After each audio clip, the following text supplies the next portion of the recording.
Hey there, I'm Becky, and welcome to the Literary Escapes podcast. Today on the podcast, we are going to take some literary escapes.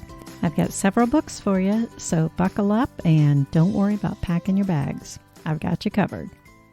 Welcome to September, and welcome to our destination of Scotland. I thought it would be good to share with you not only the books that we're going to be reading in the Literary Book Club this month, but I wanted to share a few others with you that I thought you might enjoy. Now, when I think of Scotland, and if you've listened to any of the previous recordings, you're probably going to know where I'm going to go with this. But I'm a huge Harry Potter fan, and a good chunk of the books of Harry Potter are set in Scotland.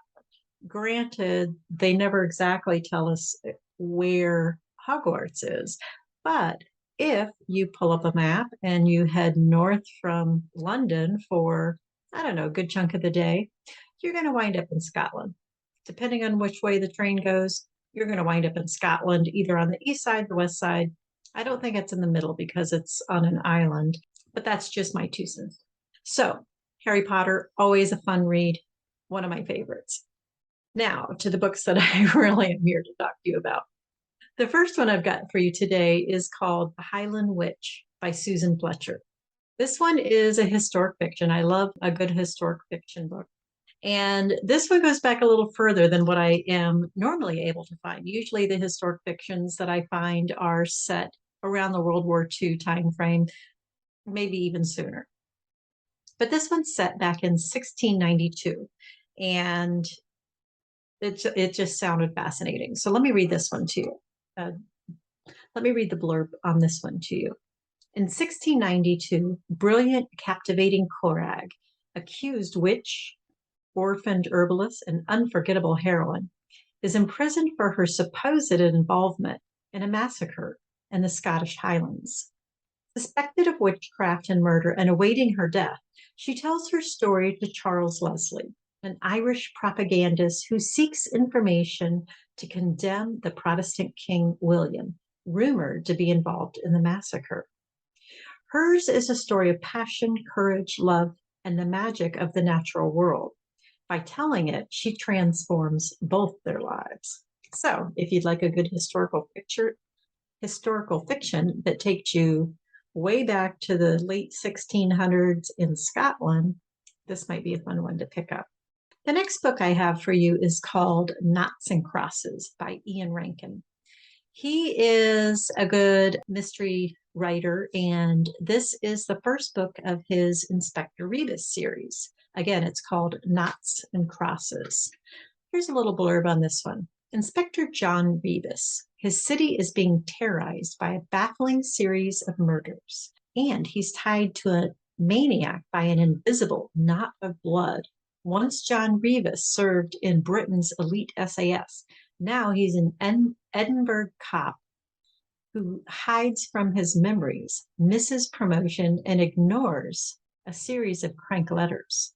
But as the ghoulish killings mount and the tabloid headlines scream, Inspector Rebus cannot stop the feverish shrieks from within his own mind. Because he isn't just one cop trying to catch a killer. He's the man who's got all the pieces to the puzzle. So, want to get sucked into a good detective series, mystery series? Pick up Knots and Crosses by Ian Rankin, and it'll take you to Edinburgh. Book number 3 is called The Bookshop of Second Chances, and I love a good book that's set in a bookshop. I have a fondness for those. So this one is called The Bookshop of Second Chances by Jackie Fraser. It's contemporary romance set on the Scottish coast. This one, here's the blurb on this one. Thea Mottram is having a bad month. She's been let go from her office job with no notice, and to make matters even worse, her husband of nearly 20 years has decided to leave her for one of her friends. Bewildered and completely lost, Thea doesn't know what to do. But when she learns that a distant great-uncle in Scotland has passed away, leaving her his home and a hefty antique book collection, she decides to leave Sussex for a few weeks. Escaping to a small coastal town where no one knows her seems to be exactly what she needs. Almost instantly, Thea becomes enamored with the quaint comforted by its cozy rooms and the lovely but neglected garden. The locals in nearby Balderaci are just as warm, quirky, and inviting. The only person she can't seem to win over is bookshop owner Edward Maltrap, to whom she hopes to sell her uncle's book collection. His gruff attitude, fueled by an infamous long-standing feud with his brother, a local lord, tests Thea's patience, but bickering with Edward proves oddly refreshing and exciting, leading Thea to develop feelings she hasn't experienced in a long time, as she follows a thrilling yet terrifying impulse to stay in Scotland indefinitely. Thea realizes that her new life may quickly become just as complicated as the one she was running from. But that is book number 3 for you. 4 if you want to include Harry Potter. But book number 3, The Bookshop of Second Chances by Jackie Fraser. And the funny thing is that I chose this one thinking, ooh, that sounds like a really good book. And as soon as I started digging into it, I realized I read it this summer. No wonder I was drawn to it. And it was a fun book. So if you'd like a good romance set on the Scottish coast in a quaint little village, then The Bookshop of Second Chances by Jackie Fraser is a good one. The next book I have for you, book number 4, is called 5 Days in Skye by Carla Laureano. This one is also a romance. It is part of a series, book number 1 of the MacDonald family series. And here's the blurb on this one. Andrea Sullivan is so consumed by her hospitality consultant job that she's forgotten what brings her joy. She dreads her new assignment, a last chance to snag a high-profile client in Scotland. Yet the lush Isle of Skye transcends her preconceptions, as does the man she must impress, the rugged, blue-eyed Scotsman, James MacDonald. He's passionate about cooking, but after 6 restaurants, 4 cookbooks, and his own television show, he's grown weary of the scrutiny that comes with living in the public eye. Soon, Andrea and James begin to sense these 5 days in Skye together may just be God's wild invitation into a deeper life and a truer love. So that is book number 4, 5 Days in Skye by author Carla Laureano. And if you want to read about a rugged, blue-eyed Scotsman who's passionate about cooking, well, this might just be the book for you. 5 Days in Skye by Carla Laureano. The next book I've got to you is called Cafe by the Sea by Jenny Colgan. This is going to be our companion book in the Literary Escape Book Club this month. And it is women's fiction set on a fictitious Scottish isle called Muir.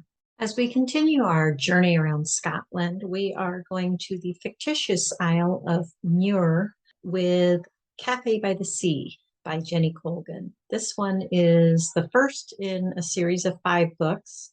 The series is called Muir, and it's one of the things I like about this one is it has a map in there. I'm a big map nerd, and it has a map in the front of the book to show you the Isle of Muir. So I like seeing kind of where things are and what the author has in mind for you. This is women's fiction, and this is our companion book over in the Literary Escape Book Club this month. So if you'd like to read what we're reading in the book club, this will be one of the books. Here's the blurb on this one. Years ago, Flora fled the quiet Scottish island where she grew up. She hasn't looked back. What would she have done in Muir? It's a place where everybody has known her all her life, where no one will let her forget the past. In bright, bustling London, she can be anonymous, ambitious, and hopelessly in love with her boss. But when fate brings Flora back to the island, she's suddenly swept once more into the life with her brothers, all strapping, loud, and seemingly incapable of basic housework, and her father. Yet, even amid all the chaos of their reunion, Flora discovers a passion for cooking, and finding herself restoring dusty little pink-fronted shop on the harbor, a cafe by the sea. But with the seasons changing, Flora must come to terms with her past mistakes and work out exactly where her future lies.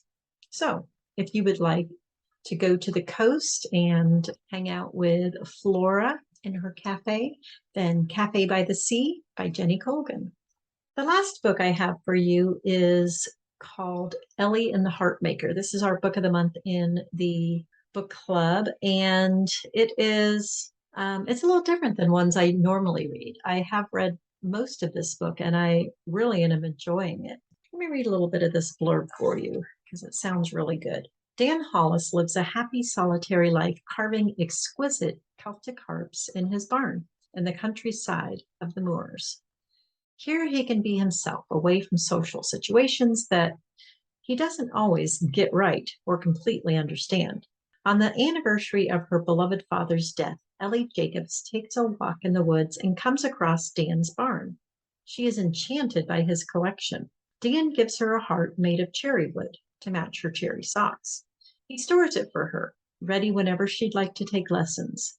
Ellie begins visiting Dan almost daily and quickly learns that he isn't like other people. He makes her sandwiches precisely cut into triangles and repeatedly counts the 17 steps of the wooden staircase up to the practice room. Ellie soon realizes Dan isn't just different. In many ways, his world is better, and he gives her a fresh perspective on her own life. So, if you'd like to get caught up in Ellie's world of harps and the Heartmaker, this one is called Ellie and the Heartmaker by Hazel Pryor. Like I said, this is what we're reading in the book club this month, and I'm looking forward to hearing the discussions on it. So I've talked about Scotland in a couple of other episodes that I wanted to mention for you. So if you want to go back and take a listen to them. Episode number 53, I spoke with author Brenna Ash, and she writes historical romances that are set in Scotland in the Highlands. And so if you enjoy a good historical romance, you're definitely going to want to listen to that episode. Also, episode 16, which is probably about a year ago, I had a reader escape. A reader wanted to have a literary escape to Scotland, and so I recommended some books for her. So take a listen to both of those episodes also if you want to grab some more books from Scotland. So that is the books I've got for you this week. A little escape to Scotland, which I don't know about you, but Scotland is on my bucket list, and hope one day that I can get there and see what it's got for real. So come hang out with me in Scotland. If you'd like to check out the book club, I will leave a link in the show notes for you. And so you can come in and join us. Each month in the book club, we have 2 book discussions and an author joins us. So this month, Hazel Pryor will be joining us in the book club. So if you'd like to get in on a little further discussions, a little deeper understanding of the books you're reading, this might just be the perfect place for you, because we like to dive deep into the books, figure out what they're all about, really explore the territory that they're set in, and get to know the author and the stories behind the story. So have a great day, and I will see you again here next week. Talk to you again soon.